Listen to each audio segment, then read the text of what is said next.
If you worry about what people are going to think, or if you worry about what is this or what is that, so what? Just try it. We Are Here is about photographing Windrush residents of Waltham Forest. So I pitched that idea of let's find the Windrush residents in Waltham Forest. Let's have a proper photography project around them so we document them. And that's how it started.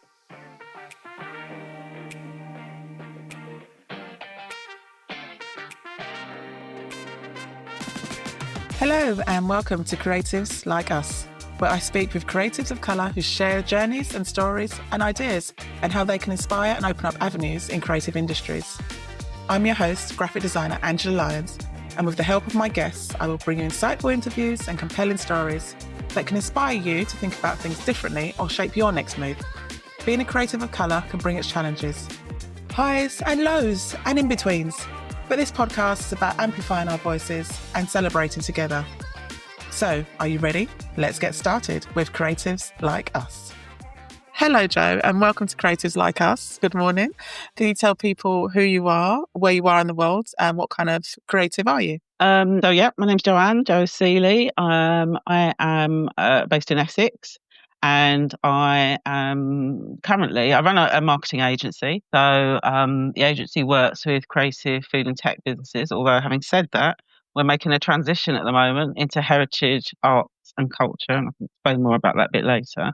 So that's my kind of day job. And we work for a real variety of clients. I also work as a business advisor consultant for enterprise organisations, and in addition I work as a photographer. Well, photography isn't kind of for my clients anymore. It used to be. It's commissioned work or it's my own projects, which for the last couple of years have been quite major projects. So that's me. That's great. And we can talk about those photography projects too, because they sound, I know some of them, so they're really good. So it'd be good to tell people about those. So whereabouts are you in the world? So I'm based in Old Harlow in Essex, but I'm only about 30 minutes from coming into town. And my husband and I run a business in East London. We run a business in Walthamstow, which is where I'm originally from. So we still commute for that, and we still come into town for stuff. So it's probably as further as I could go outside of London. Jo, you're so experienced. Every time I talk to you, you're like, I know somebody does that, or I've done that. So it'd be really good to know how did you actually start from the beginning? Is it a long employment record, I suppose, or is it how would you like to start with your creativity? Okay. So I originally started work as an executive assistant, actually. I worked for a large company. I'm not going to say the company. So I worked for a large organisation. But all the time I was doing that, I wanted to be a journalist. So in the background, I was doing writing work and just sort of freelance work. And I applied to the National Journalist Union of Journalists and all sorts of things. It didn't really happen that way. What actually happened was that I got to go away for a while with my mum. I went to the Caribbean, and when I came back, I basically jacked in my job and said, I'm going to be a writer. And I ended up working as a copywriter for an advertising agency. The way that came about was that when I came back from the Caribbean with my mum and dad, I decided that's what I wanted to do. I applied for some jobs, but then I also had the opportunity, and I was also a bit depressed about living in the UK, to go back to the Caribbean and work. Especially after coming back from the Caribbean. I know, it was just, I want to go. And I just thought, no, I want to do something different. So I had applied for a few jobs here, but they didn't really happen in the way that I wanted it to happen. Also, getting into agency is quite difficult if you've got no track record. So I went to Trinidad to work in Trinidad. I basically got a job in an ad agency in Trinidad, and I worked there for 18 months on quite big major accounts, actually, in the end. And I got to work on the production side of things as well. Normally you have a writer, art director team. So I worked with a really good art director. And then because we were in the Caribbean, I got to travel around the Caribbean because that's where the production music were, for example. That was in Barbados. A couple of the clients were American, so we got to go back to the States. Not for long, it was just because it's not far from there. But it was a lot of travel, and it was a fantastic opportunity. And so by the time I was ready to come back to the UK, I had quite a lot of experience. So I applied for jobs before I left the UK, so that when I came back to London, I had interviews, and I got a job pretty much straight away. Oh, really. Brilliant. Fantastic. which was for an in-house marketing department for a massive house building company. But basically, I was their marketing department. The rest were all the in-house designers who do the designs for the new developments that are out of the ground. So I used to travel around the country. They were a developer, and I used to go to brand new developments where before they were out of the ground, do the research on the area, research prominent people, road names, all that sort of stuff, and then help create the concept for the development. It wasn't just me on my own, but I was the main person. Wow. I used to work with the architects and work with their in-house graphic people, and we would create a lot of wonderful new estates, and then I do all the press and PR around it and stuff like that.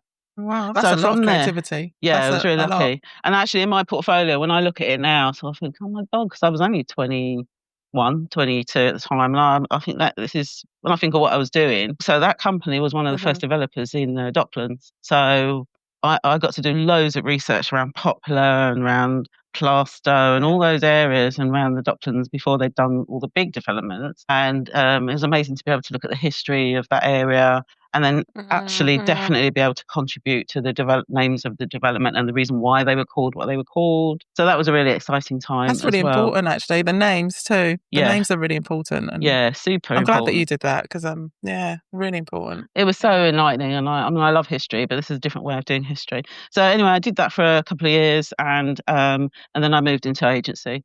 So and sales promotion. And long story short, I worked in a lot of agencies as a copywriter, as a writer. Again, art director, writer team. So when you work with an art director, you're coming up with the whole concept. You often have the full background as to what the client's trying to do, and your whole campaigns are based on specific targets and things like that. But it's a lovely collaborative kind of thing. And I got to work on lots of drinks, technology, IBM at the time. Lots of different clients until I ended up in an agency in Covent Garden. I was there for a couple of years. And then I just decided I wanted to work for myself. I wanted to start my own agency, which is what I did. I started my own agency, and there's three of us in the agency now, although there were more. That's the core team. I actually had two agencies. The first one I had, I had an office and everything like that, and I started that when I was about 25. And we did really well, actually. We had American clients, American hair and beauty clients. We did okay. But then the recession hit, and we had a couple of clients that didn't pay. And when you're booking media, because we were booking ad space as well, you are an accredited agency, and you need to pay within a certain time, regardless of your client. So that kind of put us in was nearly made bankrupt, to be honest. But luckily, we had one of our American clients, Ford, paid us for stuff. We told them what the situation is, and they forward booked lots of stuff, sort of staved off bankruptcy and was able to manage it all. But in the end, I did close that agency.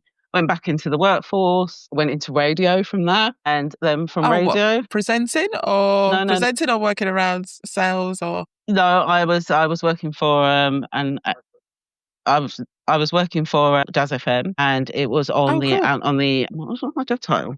I was kind of a business support, really. But I basically worked for the chief exec, and I was brought in to help set up a women's radio station. So we had to pitch for the license. I don't know if you understand the whole process of getting a radio license is a particular process. So it was right from the scratch. Golden Rose, that's what was the parent company at that time, brought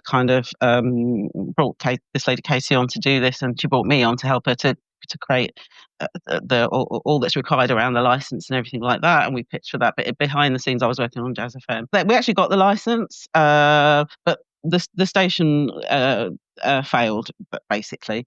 But it was an amazing concept because it was women. It was a women-run station, and we had Lynn Franks as our chair, and all sorts of pretty prominent people. It was fantastic. It was an amazing thing, but it just didn't happen. So then maybe not right time. It wasn't the right time. Yeah, it wasn't the right time. And you see, with digital now, it would have been very different. It would have been different now. It would have been thriving most probably. Very, because it's niche and you could find your people more easily, and it's very, very different now. But then I went back onto jazz, and I was there for a few years, which I absolutely loved, and worked with all kinds of artists and all kinds of things there. And then from that, I then went into television. So I worked at what was London Weekend Television, and then my boss at that time then was made what was his job title? He was the director of programs for ITV. And he asked me to come with him, so I went with him across to ITV. So that was my last paid job. That was your last job? Yeah. So Your black book must be like on fire. Yeah, it is actually. Even though it's quite a long time ago, sometimes I look at it and because the director of programs job for a major television station is big anyway, but for ITV is massive. Yeah. Each of the controllers, 12 controllers that feed into you, all have massive jobs in their own right. So director of sport, director of comedy, they're all massive in there and they all feed into the DOP. And, I was basically second in command. So it meant that I kind of had an overview of everything that was going on. You need to be able to read balance sheets. You need to be able to do all sorts of things. And it was just a fantastic opportunity. So you get invited to everything because of who you work for. But you also get to be at the starting point of a lot of things. So part of my role was to be, I don't know but the independent television producers had an annual round. So when you're commissioning the next set of programs, basically. And so I managed all the indies. So I was flavour of the month every year, of course, because it meant, the chances of getting commissioned. But it's important because some of the commissions include things like, I'm a Celebrity, Get Me Out of Here.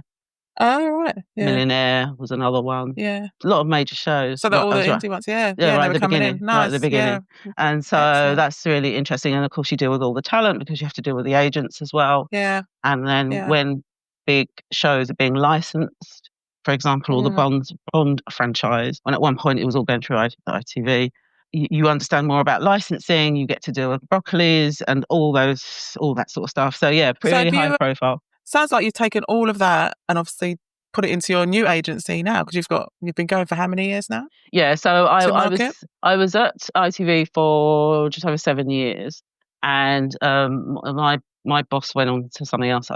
He basically became part of All 3 Media, which is massive. If you know television, All 3 owns most of the independents. But I didn't want to go. I wanted to start the agency because I could sort of see a window to do it. And so I started to market, and with a lot more straightforward knowledge that I wanted to do it as a hybrid agency from the beginning. But that was nearly 20 years ago now, or like 19 years ago. And I knew I didn't want another office. This was having learnt from previously.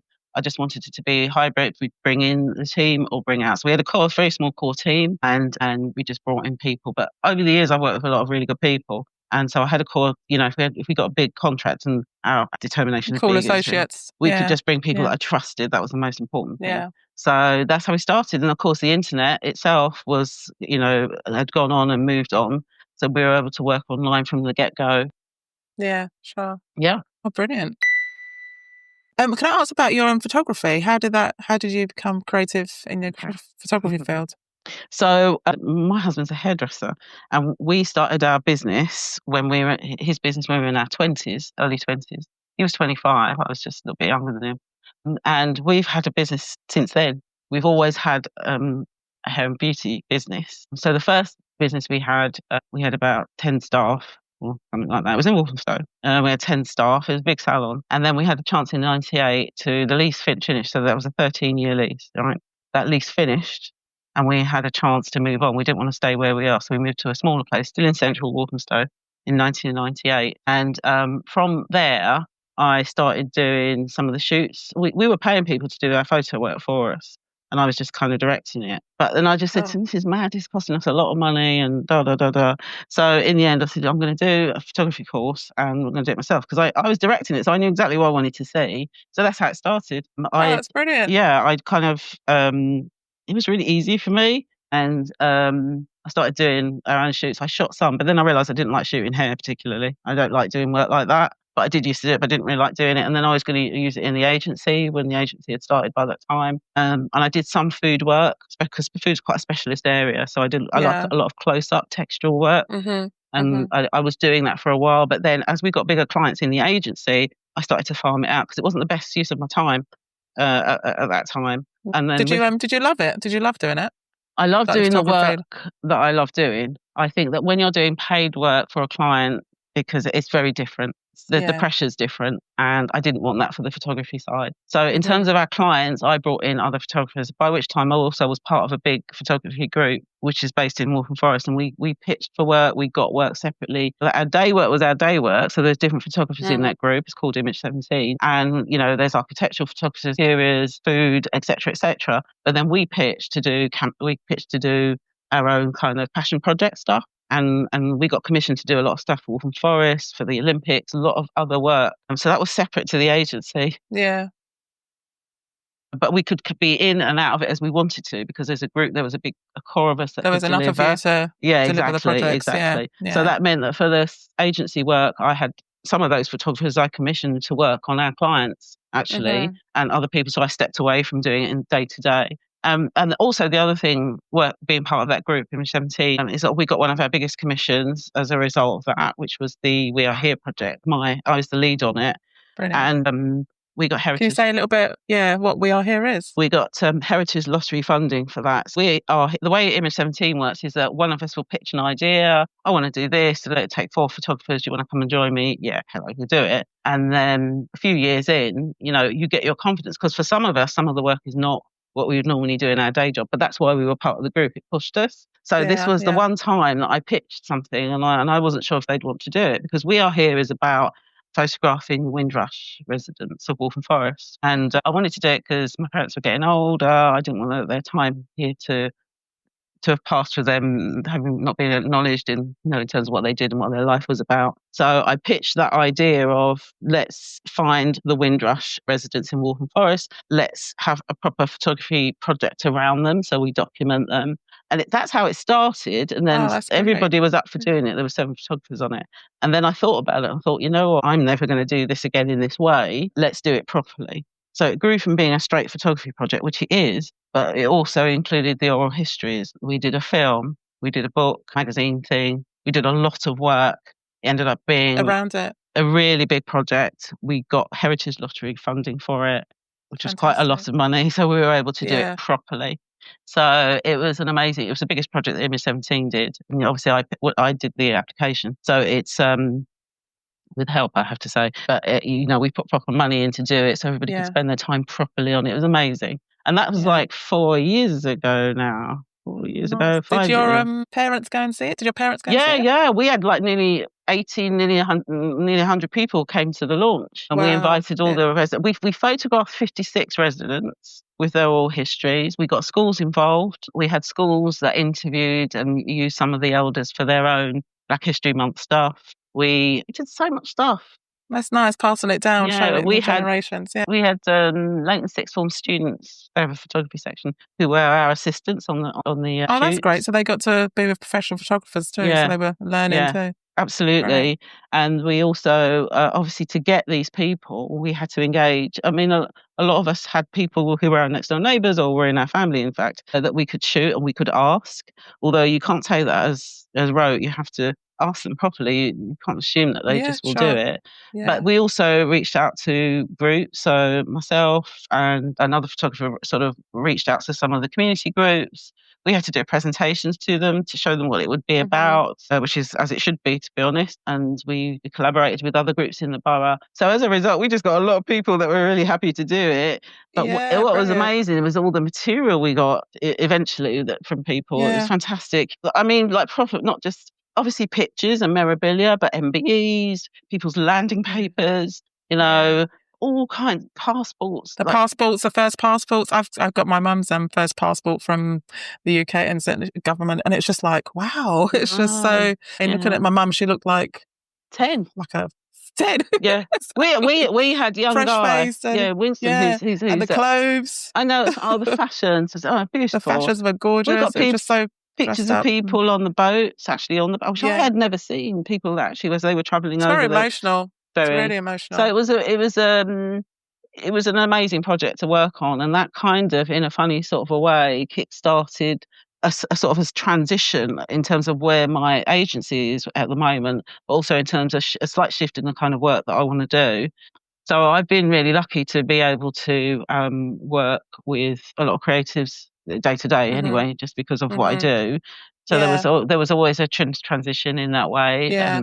With regard to the creative work, my next big project was something along those lines, which was working with Black creatives. Yeah. So what are you up to next? It sounds like, what's the future hold? It sounds like you've started making those paths already, but if you want to elaborate a little bit more. So with regard to the agency, we're kind of shifting to work in heritage arts and culture. those were some of my projects anyway, but I just want to focus on that. Excuse me. And so at the moment, I'm working with the Museum of Cambridge on their Legacies of Windrush project, which is a fantastic opportunity. And that's meant I've been able to work with students from Cambridge to tell them the Windrush story and then help to create a big exhibition that will come live at the end of April 25 this year. So that's with regard to the agency and activity that's channeled through there. And I'm sort of looking for other things in that area. And it also means that with regard to photography, particularly, I have an ongoing new project which is called the Black Artisans. Well, it's not that new, it's been going for a little while, but it's called the Black Artisans, and it's basically photographing black makers, black craftspeople. And the reason I wanted to do it is because I work with a lot of creative businesses. I meet with all kinds of different businesses. They're fantastic makers of all kinds and design professionals and things like that. But I didn't really see them in mainstream so much in terms of exhibitions, and specifically focused on them. So I created an initial exhibition of 26 artisans. And by artisans, I mean people that make something. So they're still creatives. They're still... there's something you can tangibly use. And I photographed an initial 26 artisans. They're based all over the country. And the first exhibition was at the William Morris Gallery, which was amazing. It went incredibly well. We had an amazing turnout. Yeah. Can we still see some of the photographs online? Is it still online? Yeah, Black Artisans is online. None of the photographs are online like that, but some of them are, or you can see them in the exhibition. So have a look at blackartisans.org. Yeah. So the exhibition from there was basically the launch of it starting to move around the country. So it was in Waltham Forest initially. And since then, it's sort of moved to different places. So our last thing, we were in Blackburn last year, and that was amazing. We were part of Creative Lancashire. They paid for time for us to be up there with artisans doing workshops as part of two things, which was, I can't remember the first one, a big major craft thing that they have in Blackburn. And then we moved over to the Haworth Art Gallery, and we were there for part of the Creative Lancashire programme, where we had like an artist talk. It was all filmed. It was fantastic. And the plan is now that we potentially are going to be at the Great Northern Contemporary Arts Fair, which is in September this year, 25. And hopefully we will be down in Cornwall as part of something that Black Voices Cornwall are doing. And there are plans and discussions going on to be in Leeds as well. And we're also going to launch a book. So there's a lot going on with that. So it's juggling it between the photography, which I very much want to do, and doing the heritage work. So it's an interesting time. I love that. And I love that you're showcasing black artisans and bringing them up too. Like you're saying, there's not many out there in the mainstream that you would actually see them all the time. We'd have to search for them. But you're actually putting them in a space and they can be highlighted and amplified. That's absolutely. Great. I mean, the thing is, in their own areas, these guys are they're pretty well known. And some of them are well established and, win awards and all their scholars and all that sort of thing. But to us, or to Joe Public, who might want to get into that hobby, or to a young person who might want to understand what their journey was to get to where they got to, they won't necessarily see those people. They'll be far and few between. And also the other thing, I didn't just shoot traditional, British crafts. I shot steel pan makers and dembele makers, so cultural arts. Oh, fantastic. Cultural. People. Yeah. Love that. So at the moment, I'm still looking for some new people. I've actually just found a blacksmith which is amazing because he was just on one of the TV shows, and I'm looking for certain people. Looking for a watchmaker, for example, like Hen Steve. Watchmakers, full stop, are really hard to find. We've actually got a watch repairer.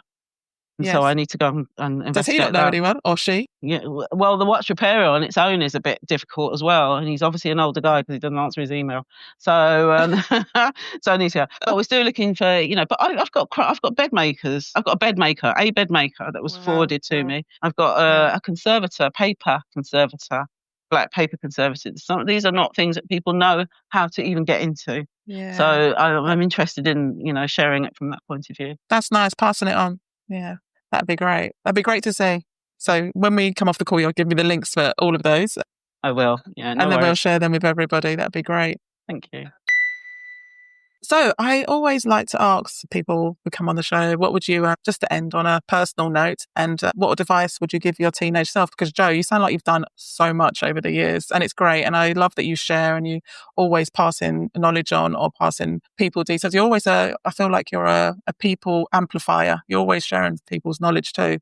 So with all that, and think of yourself as a teenager, what advice would you tell your teenage self? I think it's really common. It's what comes up with everybody else, which is, ignore the fear of it all. Just go for it. Because the thing is, if you don't try it, you'll never know. If you worry about what people are going to think, or if you worry about what if this or what if that, so what? Just try it. Do it in the safest way possible, potentially. Yeah. Having said Yeah. that, when we started our first business, it was a bit of a leap of faith. But, you need to go for it. And if you make a mistake, so what? You'll learn next time. When we had our first salon, we learned a lot of lessons, not about running a salon, but about the space, like certain kind of flooring and a certain kind of heating. When we had the new place, we made sure we did certain things top notch at the time because it's worth the investment. So we will always learn. So just go for it. Don't be afraid, because there's nothing worse than sort of thinking afterwards, I wish I'd done this or I wish I'd done that. I don't want a life like that. And right now, the stuff that I'm going into is totally what I want to do now for the rest of, for however long. And I'm really excited to even be in a position to understand that's what I want to do, to go for it. That's great. That is really, really nice to hear. Oh, thank you, Jo. And You're very welcome. One of the last things, last thing, it's a quick fire, 5 questions, and you've got to answer one or the other. So, so it's really easy. Crisp or chocolates? Chocolates. Beach or forest? Beach. Just. Book or Kindle? Book. Reggae or soul? Soul. Patty or a sandwich? A really good patty. There are some good ones out there. There are some good ones. There's a lot of rubbish as well, though. Well, one of my favourite ones is Lincoln's. Do you know Lincoln's in Enfield? I've heard of it. Lincoln's Bakery. Of it. Yeah, I've heard of it. Yeah. And I've yet to try the vegan patty lady, but I want to find out about hers. But yeah, I like a good patty too. But yeah, well, next time we meet, I'll get some Lincoln patties for you. Oh yeah. It's been really good doing the Cambridge thing, because the lady who was a kind of the catalyst for it, and her name is Dr. Carol Lanady Brown. So she's an academic in Cambridge. But every time she's had the meet up with the elders and with the students, we've had Caribbean food. It's been ace. It's nice. like up in Cambridge. Oh my God. Listen, I'll tell you, what you don't know, you don't know. But seriously, it's been really nice. Good. Brilliant. Is there anything else you'd like to add, Jo, that we might have not discussed? No, I think that I kind of wanted to do it because obviously we've worked together, and it's been nice to see how you're kind of flourishing and being more confident about what you're doing. And this was one of the things that we talked about potentially doing. Yeah. So it's great to see it kind of really landing. And I'm just glad to see you're doing okay. I should actually give you thanks, actually, Jo, because I'll let everybody else know that Jo was my business mentor a couple of years ago when I was in a bit of a, I suppose, a bit of a rut too, wasn't I? I'm just like, what am I doing? I'm like so many years in business, and I feel like I need to be moving on and doing something. And I was like, and then Jo was like, calm me down, and we went through different processes and helped me work out a few things, and especially again, talking, amplifying voices, and putting me in touch with people. And so thank you so much, Jo. You're very welcome. It was a real honour to know you, honestly. Because every time I do talk to people in Walthamstow, honestly, people are like, talk to Jo Seeley. Oh, do you know Jo Seeley? Yeah, it's part of the reason why I moved, to be honest. You feel a bit claustrophobic. Yeah. But Walthamstow's got such a good community, hasn't it? It really, it's interesting because I work in Enfield a lot as well. And Enfield's not bad in terms of being connected, but Waltham Forest, certainly Waltham Forest is really well connected. Yeah. And, you just need to dip your toe in a certain activity, whether it's to do with business or women's activities or whatever. And, you'll always sort of connect up because it is quite connected. And so when I speak to people, and especially when there's a lot of stuff out there to help them and they're just not connected. I photographed a leather maker down in Brighton. She's amazing. She's model, she looks beautiful and she makes beautiful things. She's like the whole package. And she said, I'm really glad you came and photographed me. And she said, but and it's really good to hear about other artisans, because she said, I don't really connect with anyone down here. I'm not really part. And I said, seriously, there is so much stuff going on. And then it turns out there's about 4 artisans in that Hastings Rye corridor along there. They're all connected up. They've all done other things. They've done shows together as a result of being connected through Black Artisans, which is just amazing. But lovely. But you don't realise until you move out of Waltham Forest, for example, how connected, and you take it for granted. So I do like to share the yeah. information because there's a lot of really helpful, useful stuff out there, but there's a lot of really good people. There's good people doing good stuff, they're doing really genuinely, oh my God stuff, or they're good at what they do. So, I'm lucky. Nice. I think I work I love what I do. I feel very lucky. That's brilliant. I love that. That's a nice note to end on. Before we do go, actually, could you tell people if they'd like to connect with you or have a look at your work, or what was the best place to find you? So you can connect with me. It's Jo at tomarket, to-market.co.uk. You can have a look at the website, which is tomarket.co.uk, to-market.co.uk, or you can have a look at the Black Artisans website, which is blackartisans.org, and you can see the work on there. You can see some of the artisans on there, and you can have a look at the We Are Here website, which is still live. We've kept it live. We've budgeted to keep it live for about 10 years or something, and it's We Are Here WF. That's for Waltham Forest. We Are Here WF.org. Brilliant. Thank you so much, Jo, and thanks again for joining me. And have a great day. Thank you very much. Thank you. Let me start by giving thanks. Thank you for tuning in to Creatives Like Us. I hope you enjoyed this episode and found it thought-provoking, inspiring and entertaining. If you did, it would absolutely make my day if you could share, subscribe, rate, review, wherever you get your podcast from. Also, if you have a question or a comment, I'd love to hear from you. All the ways to connect are in the notes. Until next time, keep being creative like us.